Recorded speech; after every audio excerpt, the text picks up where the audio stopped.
Bonsoir à tous, ici Christelle Yo pour vous servir. Je me trouve actuellement à l'avant-première du film Le jour où j'ai tout perdu, partie 2. Alors ici, l'ambiance est folle, les acteurs sont là, le public est là. Alors je vous invite à me suivre. C'est parti!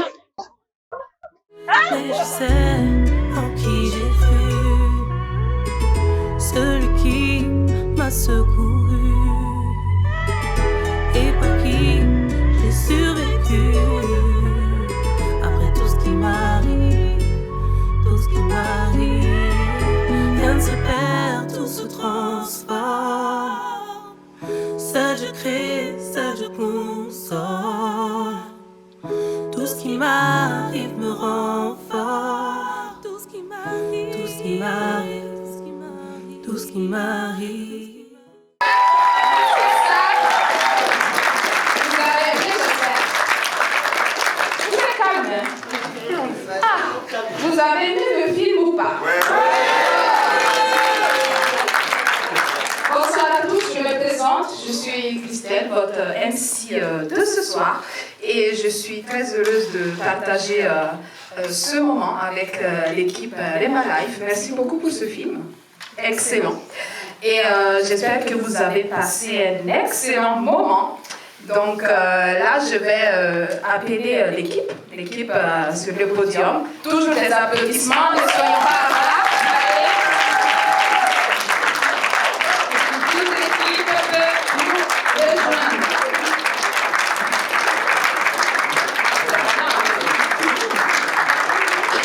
On attend. Donc là, on a les réalisateurs qui montent sur le podium. Je vois que vous avez applaudi pour le film, vous avez applaudi pour les acteurs. Vous applaudissez pour eux aussi, ils méritent quand même. Ok, alors je vais appeler les acteurs et les figurants de ce projet. Donc, Élie, je peux monter. Aubin, sous vos applaudissements s'il vous plaît, quand même. Olivier, Emilia, Axel, Franck, Laurent, Vanessa, Kessie Anaïs, Djibril, Paulénie, Mélissa, Thomas, Teresa. Donc, et Patrick, pardon, je n'avais pas vu, Patrick, montez. Donc, c'est tous les acteurs et figurants qui ont participé à ce projet. Aux acteurs, quelle a été votre première réaction en voyant le film pour la première fois avec un public? Alors, je veux bien que Greg te réponde. Comme vous tous, on découvre le film, je tiens à le dire. Voilà. C'était surprenant parce qu'en fait, quand on tournait, nous on est souvent par scène. Donc en plus, il me semble que les scènes n'ont pas été tournées dans le bon sens, enfin, dans le sens chronologique. Donc on tenait des scènes de fin au début, etc. Donc on n'avait aucune idée de la continuité du film. Et donc c'est impressionnant. Voilà. Merci beaucoup.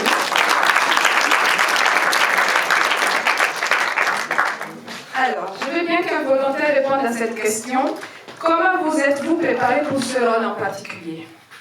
Donc, je laisse Noah. Franchement, j'ai pas eu de préparation particulière. J'ai souvent suivi les indications du réalisateur et c'est pas assez vous qui pouvez me dire si j'ai bien joué ou pas. Mais très bien joué. Merci beaucoup Noah. Alors, quel aspect de votre personnage vous a plus attiré et pourquoi? Alors, c'est qui répond?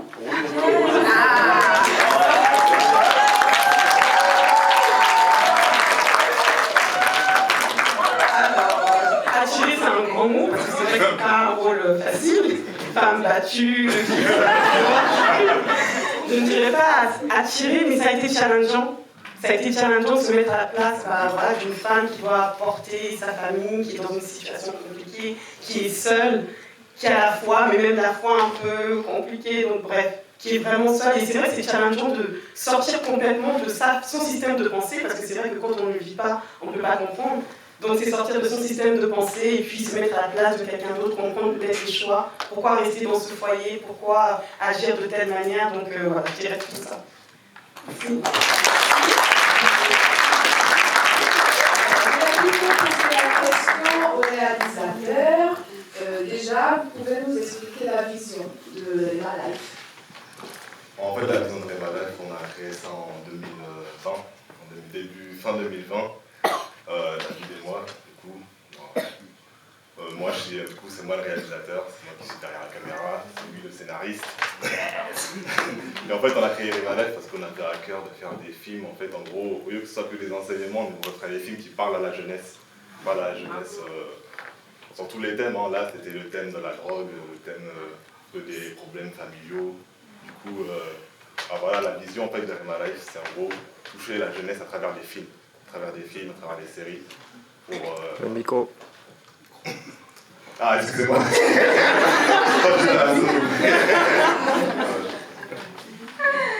Ok, bah, je vais poser quand même une petite question. C'est vrai qu'on voit des acteurs voilà, qui se sont donnés à fond. Par rapport au réalisateur, comment ça s'est passé la collaboration? Est-ce que c'était tout le temps bien? Est-ce qu'il y a eu des petits bobos? Comment ça s'est passé?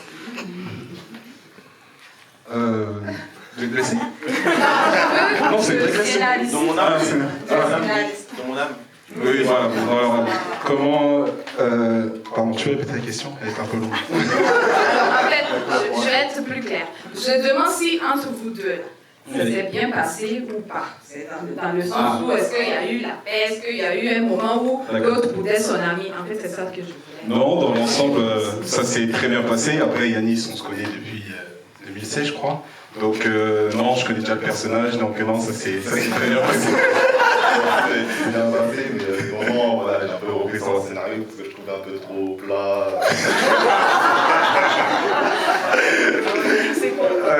Carrément. Je suis comme scénariste un peu. Non, dans l'ensemble, ça s'est bien passé. En fait, l'idée est venue en début d'année 2022 de faire ce film, en fait. Et un peu, bon, on va dire que c'est un peu Yanis qui me donnait un peu l'idée qu'il voulait. Et puis après, derrière, j'ai plus qu'à mettre ça dans l'écriture. Et après, il fallait trouver les acteurs. Donc non, on a une très bonne collaboration, ça se passe très bien. Et puis, je dirais qu'on est dans le même mood, en fait. On sait ce qu'on veut et puis c'est fluide. Pardon, c'est fluide. Pardon, excusez-moi. Je suis pas habitué. Justement, je vais rebondir sur ce que tu as dit. Comment ça s'est passé au niveau du casting? Comment vous avez trouvé vos talents pour le film? En fait, on a fait des annonces sur Instagram, WhatsApp. Des annonces sur Instagram, WhatsApp. Et aussi par des connexions, des amis, quand on était des amis. Quoi. Et des proches. Est-ce que vous avez un moment du tournage qui vous a paru mémorable? Est-ce que vous avez quelque chose à nous raconter par rapport à ça? Une anecdote en fait, je pense que c'est le tournage final, parce qu'il faisait froid, très froid. Non, c'est abusé, il faisait trop froid. Et je me souviens, on avait commencé, je crois, vers 9h, on avait fini, il était plus de 20h. Je pense que vous avez vu la scène finale, c'était début novembre, je m'en souviens en plus, le jour d'après je commençais mon nouveau travail, donc terrible. Mais c'était une anecdote très forte parce que les acteurs ont joué le jeu, j'ai pris de leur temps et puis ça s'est très bien passé. Donc pour moi c'est vraiment la scène finale. Anecdote drôle aussi sur la scène finale.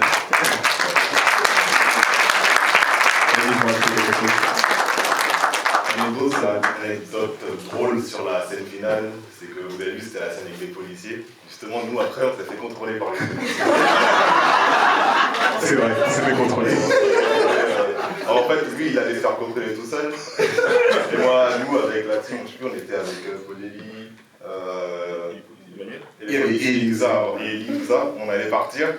On voit qu'il y a trois voitures de police qui viennent sur David. On s'est dit, bon, allez, on est gentil, on va pas laisser tout ça. On est venu voir. En fait, en gros, c'est parce que dans les tournages, on n'a pas demandé d'autorisation, on a fait ça en freestyle. En fait, du coup, en fait, ils nous ont dit oui, ils nous ont vu dans les caméras. Et du coup, ils ont dit, voilà, ils étaient venus prêts à venir en mode, ils allaient nous braquer. Dernière question avant de passer la parole au public. Quels sont vos projets futurs?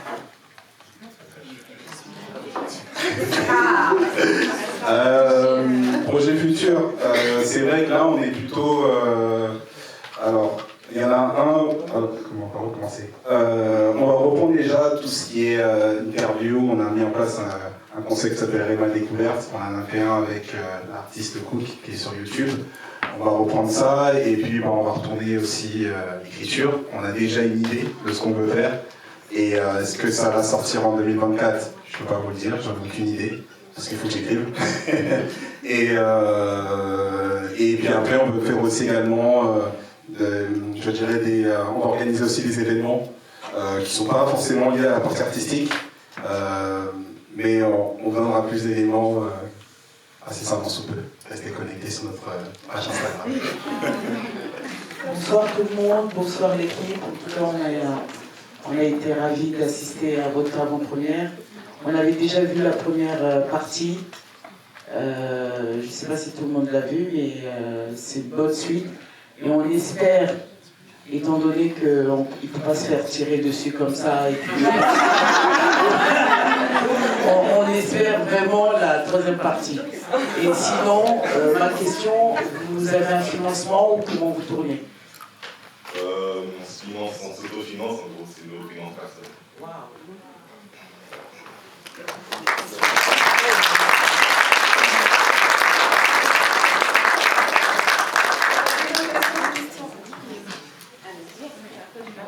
Bonsoir.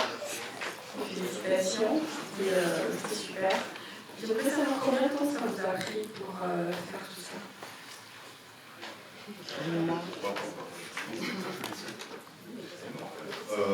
On a commencé le tournage en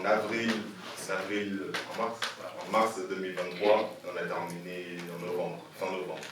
Non, début novembre. Donc en gros, un peu plus de 8 mois. Ouais, on a fait une coupure, on a pris des congés payés. Avec en vacances.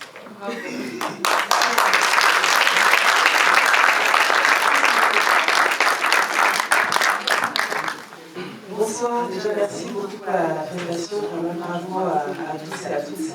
Ma question se tournait plutôt vers un des acteurs, donc celui qui joue le rôle du mari qui... Je voulais vraiment savoir comment elle a perçu ce rôle-là, parce que ça n'a pas dû être facile, et comment ça s'est passé vraiment pendant le tournage et peut-être après aussi. Merci. En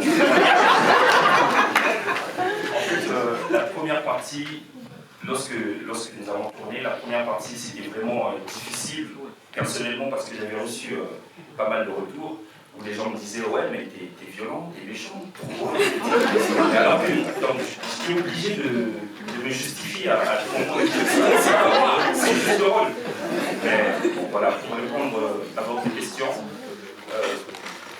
en fait ça permet de voir ce que peut subir aussi la femme. Parce que moi, en tant que mec, voilà, il y a des choses parfois que je peux dire où je me dis peut-être qu'il n'y a pas de conséquences, quoi. Mais en regardant ça, je me dis il faut traiter la femme avec dignité. Moi, j'ai une question à vous demander. C'est s'il y avait un message principal à retenir de ce film, qu'est-ce que ce serait ? Alors le message, en fait, il traite de plusieurs sujets, mais principalement c'est un message en fait pour sensibiliser la jeunesse. Vous savez, quand on est jeune, on pense qu'on a toute notre vie derrière nous, mais en fait pas du tout. On a pu voir le cas avec le personnage de Franck, Noah. Il a son ami qui l'a sensibilisé, et derrière, il s'est passé ce qui s'est passé, son passé l'a rattrapé. Et aussi également, c'est aussi que en fait, tout commence dans le cercle familial. Si en fait il avait eu un meilleur environnement, peut-être qu'il n'en serait pas là en fait, tout simplement. On pense que c'est les amis, les potes du quartier, etc. Mais pas du tout. Il explique qu'en gros, la drogue en fait l'aide en fait à s'évader tout simplement, à oublier son quotidien. Donc c'est ça. Donc c'est sensibilisation par rapport à la famille et puis aussi également aux jeunes qui ont ces mauvaises fréquentations. Voilà. J'espère que j'ai répondu à la question. Bonsoir. Déjà, je suis contente d'avoir participé à cette projection. Et félicitations à toute l'équipe, à tous les acteurs, les actrices. Déjà, je tiens à juste partager mon appréciation sur le fait que le film n'a pas une fin heureuse. Parce que pour moi, s'il avait une fin heureuse, je crois qu'on aurait un peu raté le coche. Le fait qu'il ait vraiment tout perdu, il fallait qu'on aille jusqu'au bout du drame pour qu'on se rende compte parfois que il faut assumer les actes. Donc vraiment, merci aux scénaristes de n'avoir pas fait une fin heureuse.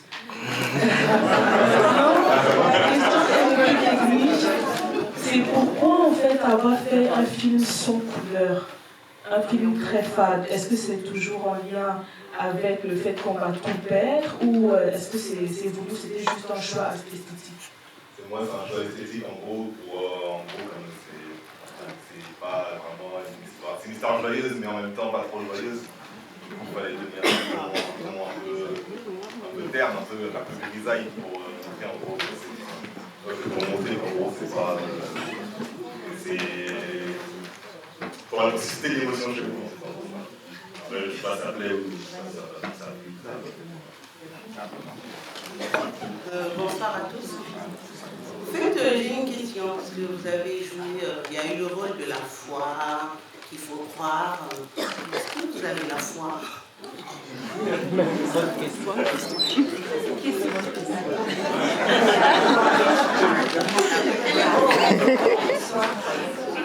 C'est une très bonne question. Parmi le groupe Rema Life, on partage tous des valeurs communes et dont la foi, voilà, tout simplement. Et ça s'est vu dans ce film. Et d'autres valeurs aussi, mais celle-là en fait partie. Merci. Bonsoir. Moi, c'était plus un commentaire. Déjà, féliciter toute l'équipe par rapport au travail que vous avez réalisé. C'est moi qui vous ai adressé le long commentaire. Wow. C'est toi. En fait, ce qui m'a agréablement plu, c'est vraiment la chute, en fait. Parce que vu comment la première partie s'est terminée, ça pouvait être assez prévisible, en fait, comme suite. Et je trouve que vous avez réussi à créer une surprise, quelque chose qui n'était pas forcément évident. Et ne pas tomber, on va dire, dans la simplicité, avoir une suite trop simpliste, trop prévisible. Et je crois que ça, c'est vraiment quelque chose que vous avez réussi à ce niveau-là. Bravo. Merci. Bonsoir. Alors, je tenais vraiment à vous féliciter déjà. C'est vrai que ce n'est pas un exercice facile, il faut le faire. Il y a une des invités qui a posé une question dans la salle tout à l'heure en demandant comment vous financez. Alors, vous avez dit qu'effectivement vous êtes visible sur Instagram et autres et tout ça. En gros, on est en train de vous demander, nous les anciens, on est en train de vous dire, créer une plateforme pour nous permettre de vous aider financièrement. Ok ? C'est important. Il y a une certaine campagne qui va beaucoup sur Instagram et autres et tout, mais les anciens, on ne va pas tous dessus.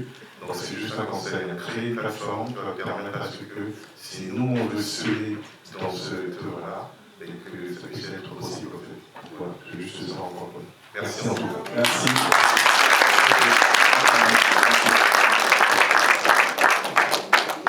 Alors, par rapport, alors c'est vrai qu'on parle d'une plateforme, mais on a une cagnotte aussi qu'on a mis en place. Bon, elle est visible que sur les réseaux sociaux, c'est vrai.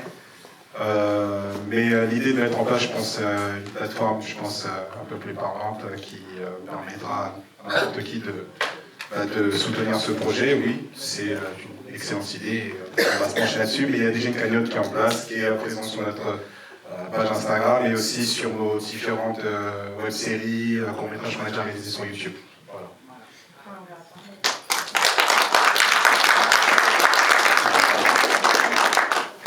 Et on peut aussi l'envoyer par mail aussi.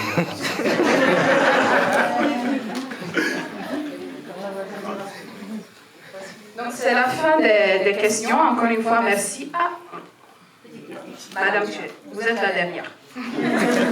Bonsoir et encore félicitations à tous. Non, il faut lui donner Alors, le micro. cette idée d'avant-première vient de qui, de quoi, d'où? Parce que je sais que la première partie est passée sur votre compte, etc. Mais cette idée, il faut tout mettre en place, il faut organiser. Comment ça s'est passé?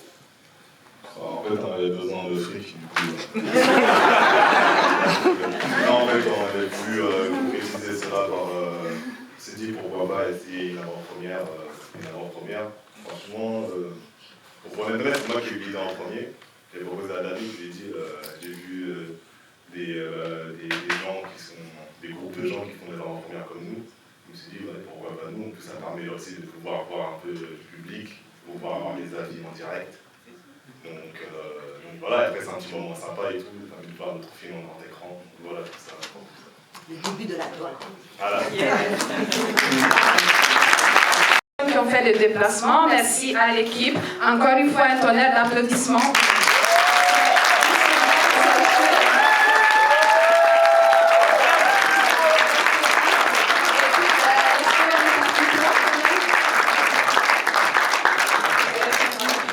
Rien ne se perd, tout se transforme. Ça je crée, ça je console. Tout ce qui m'arrive me rend fort. Et je me trouve actuellement avec l'un des acteurs du film, Noah. Bonsoir, comment ça va? Bonsoir, ça va et vous-même?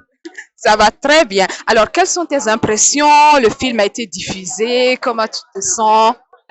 Franchement, je suis super content de voir le résultat, étant donné que les scènes ont été tournées en fait de manière déjà anachronique, pas dans l'ordre, et on n'était pas ensemble.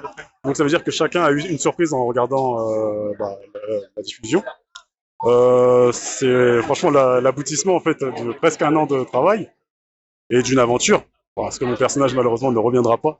Mais ce fut un plaisir de travailler avec Rema Life et qui sait, peut-être un jour on reviendra. Hein. Mais justement, au-delà de cette frustration, quand tu as découvert que le personnage va mourir, quelle a été ton impression? Bah, en fait, j'ai pas été surpris puisque c'est moi qui l'ai suggéré. Ah, ok. J'ai suggéré ça parce que déjà par rapport au côté dramatique de l'histoire, je pense que c'était utile de tuer le personnage principal de manière à créer un électrochoc. Parce que bon, on a vu le personnage de Greg pratiquement mourir dans la partie 1. Et donc je voulais qu'on termine ça un peu en feu d'artifice. Ah, c'est un peu la vengeance alors? C'est pas tellement une vengeance, mais je voulais que voilà, la fin en fait elle marque les esprits. Et si on terminait bien, bon, ça allait être intéressant, mais il y aurait moins de piquant. Et là maintenant, bah, vous avez vu le résultat, non? Merci beaucoup. Merci à vous. Et je suis en compagnie de Greg. Inutile de vous dire que c'est un personnage assez complexe. Il a un tout petit peu boudé au début, mais j'espère que c'est passé après la projection du film. Comment ça va, Greg? Ça va très bien. C'était un très beau film. Et je suis vraiment surpris de la qualité du film. Franchement, le film est génial. Et vraiment, je suis très content d'avoir joué dans ce film, d'avoir participé à l'aventure. C'est vrai que c'est un rôle assez particulier parce que c'est la première fois que je joue le rôle d'une personne qui a un handicap. Et en plus, d'habitude, moi, dans mon autre vie, j'ai fait des rôles comiques. Et là, c'est un rôle tragique. Donc, c'est assez particulier, mais c'est plaisant. Et ça a aussi étiré mon éventail des capacités, des compétences. Donc, tant mieux. Et justement, comment on passe d'une expertise dans des rôles comiques à un rôle tragique? Comment on se prépare psychologiquement? Alors, psychologiquement, il faut se mettre à la place des personnes. Et c'est de se projeter, si vraiment j'avais vécu ça, comment je serais. Et il y a aussi le secret le silence. En fait, j'ai remarqué que finalement, les rôles tragiques, c'est des rôles qui sont très silencieux. Faut pas vraiment beaucoup parler, mais surtout savoir dégager une atmosphère par rapport au silence. Et aussi, regarder beaucoup de films qui sont dans des rôles similaires. Des films tragiques, il y en a plein. Je vais pas en citer, mais que j'ai regardé, que je me suis mis dans la peau du personnage. Et voilà. Mais au final, je trouve que au niveau actorat, c'est plutôt intéressant à jouer. Voilà. Merci beaucoup. C'est avec plaisir. Et puis, Rema Life. Je suis en compagnie d'un autre acteur, le P. Bonsoir. Bonsoir. Comment ça va? Ça va mieux. Ah, ça va mieux. Ouais. D'accord. Explique-nous un peu. Parce que du coup, comme c'est la première fois que j'assiste à une avant-première, et que j'assiste à une avant-première où je suis dedans. J'étais un peu stressé déjà de voir les avis des gens en direct, et aussi parce que moi-même j'ai vu aucune de mes scènes, j'ai tourné, mais à chaque scène nous-mêmes on voyait pas le rendu, donc c'est la première fois avec les autres que je voyais aussi mon propre rendu du film et le mien aussi en même temps. Et du coup, après avoir vu ce rendu-là, comment tu te juges, comment tu vois ta prestation? Franchement, j'ai aimé, j'ai beaucoup aimé, et j'ai l'impression, enfin, je sais pas si c'est le bon terme, mais que je montais un petit peu en puissance, même si tout le monde me dit que j'ai bien joué du début à la fin, mais moi je sais que la première scène que je fais, enfin, en tout cas la pression que j'avais à ma première scène et comment j'étais détendu à ma dernière scène, c'est que le métier est rentré, on va dire. On te souhaite une brillante carrière d'acteur alors.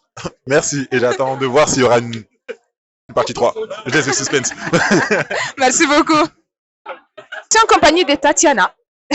Tatiana qui est une experte dans le domaine. Elle est productrice. Donc, bonsoir Tatiana. Bonsoir. Comment ça va? Alors, moi, ça va bien. Alors, comment ça va après avoir vu ce film? Je suis particulièrement contente d'avoir vu ce film-là parce que ils ont osé. C'est du cinéma gospel. Nous sommes en train d'entrer dans l'histoire et je suis vraiment enthousiaste en fait quand je vois ce genre d'œuvre en fait. Justement, je vais rebondir sur ce que tu as dit, c'est du cinéma gospel. Alors, à ton avis, quelle est la place du cinéma gospel aujourd'hui dans la société? Alors, le cinéma gospel a toute sa place, comme la musique d'ailleurs. Nous avons un message et quoi de mieux en fait que de le raconter sous forme d'histoire en fait, tout simplement. Donc oui, on a totalement notre place. Est-ce que tu penses que d'ici 5 ans ou 10 ans, les réalisateurs, les producteurs chrétiens auront du pouvoir et de la place dans les salles? Il faut. En tout cas, c'est le chemin que nous sommes en train de prendre en fait. Nous sommes en train de frayer un chemin et forcément, nous allons y arriver en fait. Si on se soutient comme on est en train de nous soutenir, on ira forcément quelque part. Et dernière question, quel conseil tu pourrais donner aux réalisateurs, aux scénaristes pour peut-être améliorer, on ne sait jamais, leur production? Alors, le conseil que je donne pour améliorer la production, c'est de s'entourer de bonnes personnes. Voilà, on a l'habitude de dire que ce n'est pas l'argent qui fait le projet. De reprendre. Voilà. Élisée, décale-toi. Décale-toi un peu. On va reprendre le conseil. Ok, très bien. Alors, le conseil que je peux donner, c'est simplement de s'entourer de bonnes personnes. Alors, c'est pas l'argent qui fait un projet, c'est vraiment les personnes avec qui nous entourent. Voilà, donc dès qu'on a une idée, il faut y aller en fait, il faut y croire. Ne pas oublier que nous avons notre place et nous avons un stylo entre notre mains. Il faut écrire en fait, il faut partager, il faut donner sa pierre à l'édifice. Voilà. Merci beaucoup Tatiana. Et je me trouve en compagnie des réalisateurs, des fondateurs du film. J'ai David le scénariste et Yanis le producteur. Je me trompe? Non. Ok. Alors, comment ça va David? Très bien, et toi? Moi, ça va bien. Quelles sont tes impressions après cette projection? Très content, très content. Je suis vraiment content d'avoir passé ce moment avec l'équipe, avec les acteurs, le public aussi. Ça a été un grand moment. Depuis tout petit, je rêvais de voir un de mes films sur le grand écran. Je l'ai réalisé, je sais que ce n'est que le début. Voilà. Et toi, de ton côté, quelles sont tes impressions?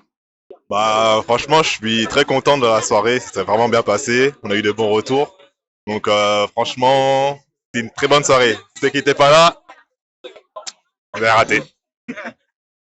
Alors, le public a revendiqué une partie 3. Est-ce que vous vous engagez à la faire? Parce que ne nous laissez pas comme ça sur notre faim. On a vu un très beau film, on réclame la suite. Alors, une partie 3, non. Non, il n'y aura pas forcément. Bon, en tout cas, dans l'immédiat, non. C'est vrai que la partie 2, c'était vraiment pour boucler la boucle. Parce qu'on sentait que dans la partie 1, il manquait quelque chose. Mais c'est pas prévu. Après, on a des idées de faire des spin-offs sur certains des personnages, comme le personnage de Greg. On peut l'exploiter plus jeune. On peut exploiter aussi les parents, leur jeunesse. Enfin, il y a beaucoup de choses qu'on peut encore raconter. Mais faire une partie 3, en tout cas, c'est pas dans les projets du moment. Et Yanis, pour terminer, quel serait le conseil que tu veux donner à des jeunes producteurs qui veulent se lancer dans cette carrière, mais qui se disent on n'a pas forcément les financements, c'est pas facile? Le conseil que je donnerais, c'est qu'ils peuvent se lancer. Il ne faut pas attendre d'avoir les financements, même avec un petit matériel. Nous, une anecdote, du coup, nous, on avait commencé avec David au début, avec une vieille caméra, avec la qualité tout pourrie et tout. Mais en fait, on a commencé et du coup, c'est comme ça que tu prends de l'expérience en même temps. Donc, le conseil que je donnerais, c'est lance-toi, même si tu as du mauvais matériel, mais c'est surtout ton talent créatif qui va faire la différence. Merci beaucoup.